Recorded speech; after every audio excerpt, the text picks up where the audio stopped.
নমস্কাৰ সকলোকে স্বাগতম জনাইছোঁ চেনেলটোৰ আৰু এটা নতুন ভিডিঅ'লৈ।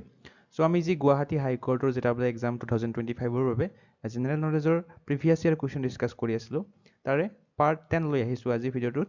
তো আজিৰ ভিডিঅ'টোত টোটেল 25টা কুৱেশ্যন আছে আৰু শেষত আপোনালোকৰ বাবে এটা কুৱেশ্যন এৰি থোৱা আছে। গতিকে ভিডিঅ'টো আপোনালোকে শেষলৈকে চাব। ইয়াৰ আগত 9টা পাৰ্ট যদি আপোনালোকে চোৱা নাই তেনেহ'লে ডেছক্ৰিপশ্যনত প্লেলিষ্টৰ লিংকটো দিয়া আছে, তাতে ক্লিক কৰি আপোনালোকে চাব পাৰে। আৰু ইয়াৰে PDF টো আপোনালোকে টেলিগ্ৰাম চেনেলটোত পাই যাব।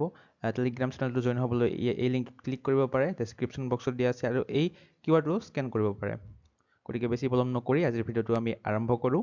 1 নম্বৰ কুৱেশ্যনটো হৈছে who was the winner in the 2014 FIFA world cup final held at Brazil. অৰ্থাৎ ব্ৰাজিলত অনুষ্ঠিত হোৱা 2014 চনৰ ফিফা ফুটবল বিশ্বকাপৰ ফাইনেলত কোনে বিজয়ী হৈছিলে?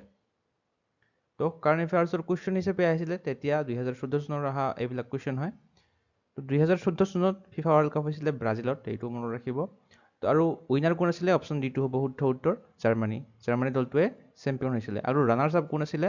আৰ্জেণ্টিনাটো আছিলে, আৰ্জেণ্টিনা দলটো আছিলে ৰানাৰ্ছ আপ। নেক্সট হৈছে question number 2, who is the recipient of Nobel peace prize for the year 2013? 2013 চনৰ শান্তিৰ নোবেল বঁটা কোনে লাভ কৰিছিলে? Very important question. তেতিয়া আহিছিলে কাৰেণ্ট এফেয়াৰ্ছৰ কুৱেশ্যন হিচাপে, কিন্তু আমাক এতিয়া 2025 চনৰটো শেহতীয়াকৈ প্ৰদান কৰিছে, সেইটো আমি জানিব লাগিব।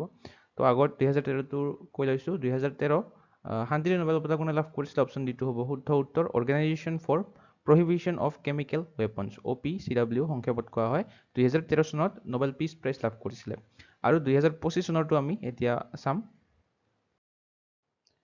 তো 2025 চনত কোনে কোনে লাভ কৰিছে গোটেইকেইটা কেটেগৰী আমি ডিছকাছ কৰিম। মেডিচিন আৰু ফিজিঅ'লজিটো একদম প্ৰথমতে দিছিলে 6 অক্টোবৰ তাৰিখে।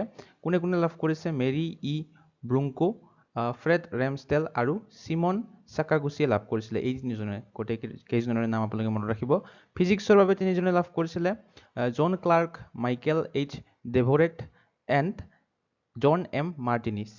কেমেষ্ট্ৰিৰ বাবে কোনে লাভ কৰিছিলে? তিনিজনে লাভ কৰিছে কেমেষ্ট্ৰিৰ বাবেও, সুচুমু কিটাগাৱা, ৰিচাৰ্ড ৰবচন আৰু ওমাৰ এম য়াঘি। তাৰপিছত লিটাৰেচাৰৰ বাবে এজনে লাভ কৰিছিলে, লেজলো ক্ৰেষ্ণ হৰকাই। তাৰপিছত নোবেল পিচ প্ৰাইজ, এইটো ইম্পৰ্টেণ্ট হয়, গোটেইকেইটাই ইম্পৰ্টেণ্ট হয়। পিচটো মনত ৰাখিব, মাৰিয়া কৰিনা মাছাদে লাভ কৰিছে নোবেল পিচ প্ৰাইজ 2025ৰটো। আকৌ ইকনমিক ছায়েন্সৰটো কোনে লাভ কৰিছে? 13 অক্টোবৰ তাৰিখে প্ৰদান কৰিছে, এইটো লাভ কৰিছে Joel Mokyr, Philippe Aghion and Peter Howitt. তো এই গোটেইকেইটা আপোনালোকে মনত ৰাখিব, physiology and medicine, physics, chemistry, literature, peace, economic science, 6টা ক্ষেত্ৰত দিয়া হয় নোবেল পিচ প্ৰাইজ। 3 নম্বৰ কুৱেশ্যনটো হৈছে the world's only floating national park is situated in. বিশ্বৰ একমাত্ৰ ভাসমান ৰাষ্ট্ৰীয় উদ্যান কোনখন? মানে পানীত ভাহি থকা ৰাষ্ট্ৰীয় উদ্যান একমাত্ৰ পৃথিৱীৰ ভিতৰত, সেইখন ক'ত আছে আমাক সুধিছে। বিলাসপুৰ, দিছপুৰ, মণিপুৰ নে কুৱালালামপুৰ? এই 4টা অপশ্যনৰ অপশ্যন চিটো হ'ব শুদ্ধ উত্তৰ, মণিপুৰত অৱস্থিত। একমাত্ৰ ফ্লোটিং নেশ্যনেল পাৰ্ক বা পানীত ভাহি থকা ৰাষ্ট্ৰীয় উদ্যান, সেইখনৰ নাম হৈছে কেইবুল লামজাও নেশ্যনেল পাৰ্ক। এইটো মনত ৰাখিব, নামটো মনত ৰাখিব, কেইবুল লামজাও নেশ্যনেল পাৰ্ক, মণিপুৰত অৱস্থিত। 4 নম্বৰ প্ৰশ্নটো হৈছে an artificial ecosystem is represented by which of the following. এটা কৃত্ৰিম পৰিৱেশ তন্ত্ৰ বুলিলে এই 4টাৰ কোনটোৱে প্ৰতিনিধিত্ব কৰে? এপিস্কিকালচাৰ টেংক, এগ্ৰিকালচাৰেল লেণ্ড, জু নে একুৱেৰিয়াম? তো ইয়াৰে শুদ্ধ উত্তৰটো হ'ব অপশ্যন এ, পিচিকালচাৰ টেংক। মাছ পালন কৰা টেংকটো কৃত্ৰিম পৰিৱেশ তন্ত্ৰক সূচায়, বাকীকেইটাই নুসূচায়। 5 নম্বৰ প্ৰশ্নটো হৈছে which of the following is the smallest bird. আগতে ডিছকাছ কৰিছোঁ, আটাইতকৈ সৰু চৰাই কোনটো পৃথিৱীৰ ভিতৰত? তলৰ কোনটো আটাইতকৈ সৰু চৰাই? তো ইয়াৰে শুদ্ধ উত্তৰটো হ'ব অপশ্যন চি, হামিং বাৰ্ড। বিশ্বৰ ভিতৰতে আটাইতকৈ সৰু চৰাই কোনটো হৈছে? Humming bird. 6 নম্বৰ প্ৰশ্নটো হৈছে the lowest layer of the atmosphere is. বায়ুমণ্ডলৰ নিম্নতম স্তৰটো কোনটো? মেছ'স্ফেয়াৰ, তাপমণ্ডল, ষ্ট্ৰেটোস্ফেয়াৰ নে ট্ৰপোস্ফেয়াৰ? তো ইয়াৰে শুদ্ধ উত্তৰটো হ'ব অপশ্যন এ, ট্ৰপোস্ফেয়াৰ। বায়ুমণ্ডলৰ নিম্নতম স্তৰটো হৈছে ট্ৰপোস্ফেয়াৰ। ইয়াতে চাব পাৰে ট্ৰপোস্ফেয়াৰটো আটাইতকৈ তলত থাকে, তাৰ ওপৰত থাকে ষ্ট্ৰেটোস্ফেয়াৰ, তাৰ ওপৰত থাকে মেছ'স্ফেয়াৰ, তাৰ ওপৰত থাকে থাৰ্মোস্ফেয়াৰ, আৰু একদম ওপৰত কি থাকে? এক্সোস্ফেয়াৰ। তো গোটেইকেইটা মনত ৰাখিব। নেক্সট কুৱেশ্যন নম্বৰ 7টো হৈছে the river Brahmaputra originates from. Brahmaputra নদীৰ উৎপত্তি ক'ৰ পৰা হৈছে? তিব্বত, ভূটান, নেপাল নে অৰুণাচল প্ৰদেশ? ইজি কুৱেশ্যন ইয়াৰে শুদ্ধ উত্তৰটো হ'ব অপশ্যন এ তিব্বত ব্ৰহ্মপুত্ৰৰ উৎপত্তি তিব্বতৰ পৰা হৈছে 8 নম্বৰ কুৱেশ্যনটো হৈছে who is authorised to issue coins in India ভাৰতত মুদ্ৰা প্ৰকাশ কৰাৰ অধিকাৰ কাৰ আছে ministry of finance state bank of India reserve bank নে ইণ্ডিয়ান অভাৰচিজ বেংকছ ইয়াৰে অপশ্যন এটো হ'ব শুদ্ধ উত্তৰ মিনিষ্ট্ৰী অফ ফাইনেন্স মুদ্ৰা ইছ্যু কৰাৰ বা কইনছ ইছ্যু কৰাৰ অধিকাৰ আছে বিত্ত মন্ত্ৰালয়ৰ আৰু আৰবিআইয়ে কি কৰে আৰবিআইয়ে এই কইনছবিলাকক মেনেজ কৰা বুলি সুধিলে ক'ব লাগিব আৰবিআই আৰু ইছ্যু কৰা বুলি ক'লে হ'ব বিত্ত মন্ত্ৰালয় বা finance ministry question number 9 Hiuen Tsang visited India during the reign of Hiuen চাঙে কাৰ শাসনকালত ভাৰত ভ্ৰমণ কৰিছিলে চন্দ্ৰগুপ্ত 1 চন্দ্ৰগুপ্ত 2 হৰ্ষবৰ্ধন নে ৰুদ্ৰদমন অপশ্যন চিটো হ'ব শুদ্ধ উত্তৰ হৰ্ষবৰ্ধন হিউৱেন চাঙে হৰ্ষবৰ্ধনৰ শাসনকালত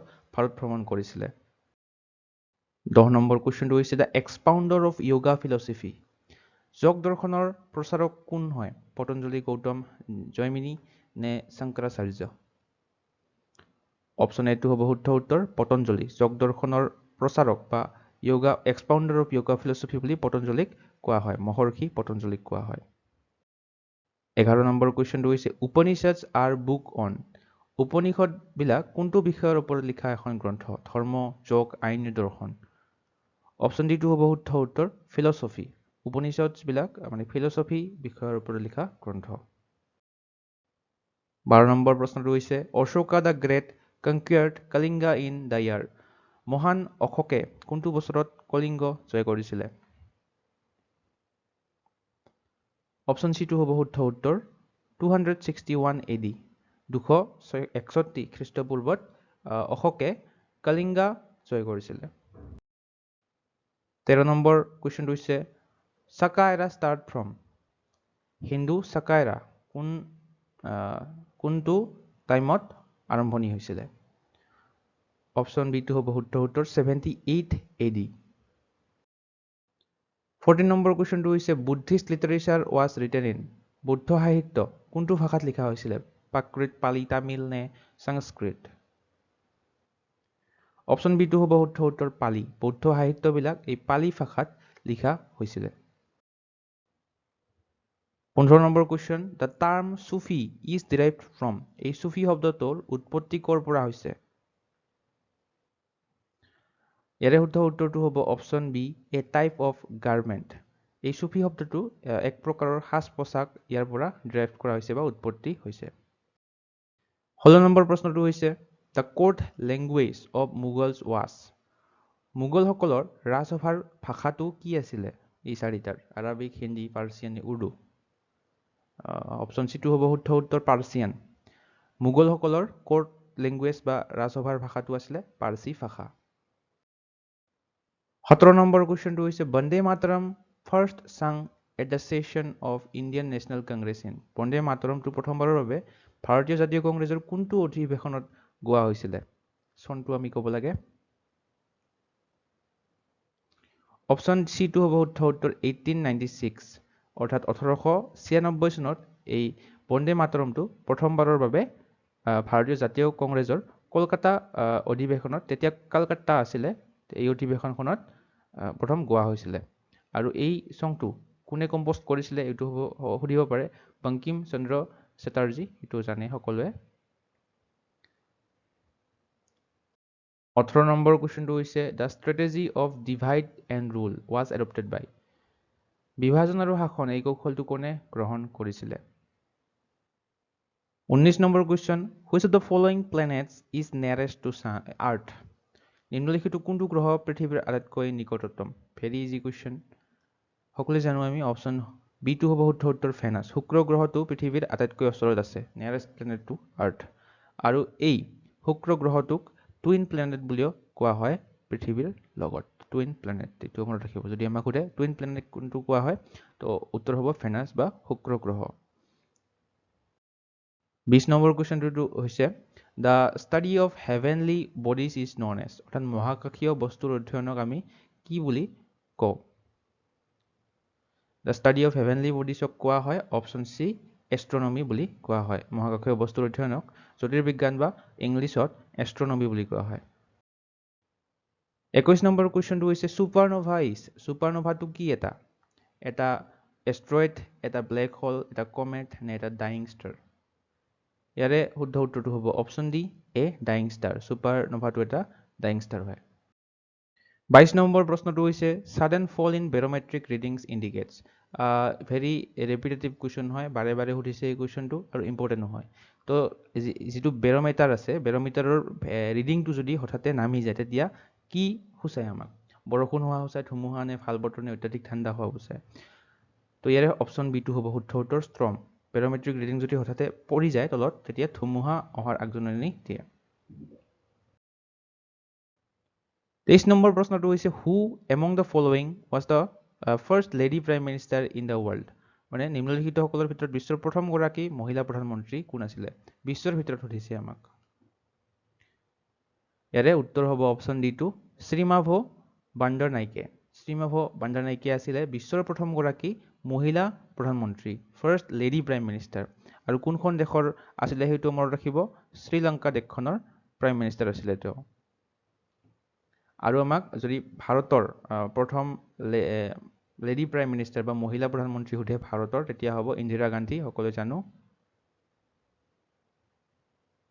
তেওঁ ভাৰতৰ একমাত্ৰ আৰু প্ৰথম মহিলা প্ৰধানমন্ত্ৰী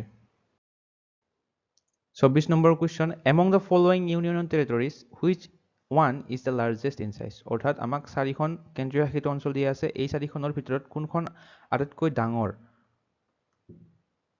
অপশ্যন এটো হ'ব শুদ্ধ উত্তৰ পুডুচেৰী অৰ্থাৎ এই 4খনৰ ভিতৰত পুডুচেৰী লাক্ষাদ্বীপ দমন দিউ চণ্ডীগড় এই 4খনৰ ভিতৰত পুডুচেৰীখন আটাইতকৈ ডাঙৰ আৰু যদি আমাক ডাইৰেক্ট সোধে ভাৰতৰ কোনখন কেন্দ্ৰীয় শাসিত অঞ্চল আটাইতকৈ ডাঙৰ বা সৰ্ববৃহৎ তো হ'ব লাডাখ যেহেতু ইয়াতে লাডাখ অপশ্যনত নাই তো পুডুচেৰীটো হ'ব শুদ্ধ উত্তৰ লাডাখৰ মাটিকালিটো হৈছে 59146 বৰ্গ কিলোমিটাৰ এটো মনত ৰাখিব 25 নম্বৰ প্ৰশ্নটো হৈছে which of the following appointments is not made by the president of India নিম্নলিখিত কোনটো নিযুক্তি ভাৰতৰ ৰাষ্ট্ৰপতিৰ দ্বাৰা কৰা নহয় লোকসভাৰ অধ্যক্ষ ভাৰতৰ মুখ্য ন্যায়াধীশ বায়ু সেনা প্ৰধান নে সেনা প্ৰধান অপশ্যন এটো হ'ব শুদ্ধ উত্তৰ স্পীকাৰ অফ লোকসভাৰ অধ্যক্ষ ভাৰতৰ প্ৰেছিডেণ্টে বা ৰাষ্ট্ৰপতিয়ে নিযুক্তি নিদিয়ে তো আজিৰ ভিডিঅ'টোৰ প্ৰশ্নটো হৈছে লুনাৰ এক্লিপছ অকাৰছন চন্দ্ৰগ্ৰহণ কেতিয়া হয় এই 4টা অপশ্যনৰ কোনটো শুদ্ধ হয় আপোনালোকে কমেন্ট কৰি জনাব আৰু এইখিনিতে আপোনালোকক জনাও যে আপোনালোকে যদি লাষ্ট 9 মান্থছ কাৰেণ্ট এফেয়াৰ্ছৰ কন্টেন্ট বিচাৰি আছে তেনেহলে আমাৰ চেনেলটোৰ দ্বাৰা এখন কাৰেণ্ট এফেয়াৰ্ছ বুকলেট PDF ফৰমেটত বনোৱা হৈছে য'ত আপোনালোকে জানুৱাৰীৰ পৰা ছেপ্টেম্বৰ মাহলৈকে লাষ্ট 9 মান্থছৰ 1500 অধিক MCQ থকা এখন বুকলেট পাব য'ত আসাম নেশ্যনেল ইণ্টাৰনেশ্যনেল গোটেইখিনি টপিক কভাৰ কৰা হৈছে জানুৱাৰীৰ পৰা ছেপ্টেম্বৰ মাহলৈ প্ৰতিখন মাহৰে 100 অধিক MCQ এড কৰা হৈছে এই বুকলেটখনত লগতে এইবিলাক টপিক 38 নেশ্যনেল গেমছ হওক Assam budget Assam civilian awards IPL 2025 appointments BRICS summit এই গোটেইবিলাক টপিক লিষ্টত থকা আপোনালোকে এই বুকলেটখনত পাব এইবিলাক MCQ ফৰমেটত দিয়া আছে আৰু যিবিলাক ৰিলেটেড পইণ্টছ আছে এইবিলাকো এটাচ কৰি দিয়া আছে গতিকে এই বুকলেটখন যদি আপোনালোকে পাৰচেজ কৰিব বিচাৰে তেনেহলে এই WhatsApp নম্বৰত আপোনালোকে স্ক্ৰিনত দিয়া WhatsApp নম্বৰটোত আপোনালোকে WhatsApp কৰি এই বুকলেটখন বাই কৰিব পাৰে কাৰেণ্ট প্ৰাইচ হৈছে 75 rupees আজিৰ ভিডিঅ'টোতে এইখিনিয়ে আছিলে ভিডিঅ'টো চাই আপোনালোকে কেনে পালে এবাৰ কমেন্ট সেকশনত জনাব চাই যদি ভাল পায় লাইক আৰু শ্বেয়াৰ এটা কৰিবলৈ নাপাহৰিব লগতে এসেনশিয়েল ষ্টাডিজন চেনেলটো সাবস্ক্ৰাইব কৰি ল'ব এনে ধৰণৰ কন্টেন্ট আগলৈ পাই থাকিবৰ বাবে আজিলৈ মানে ধন্যবাদ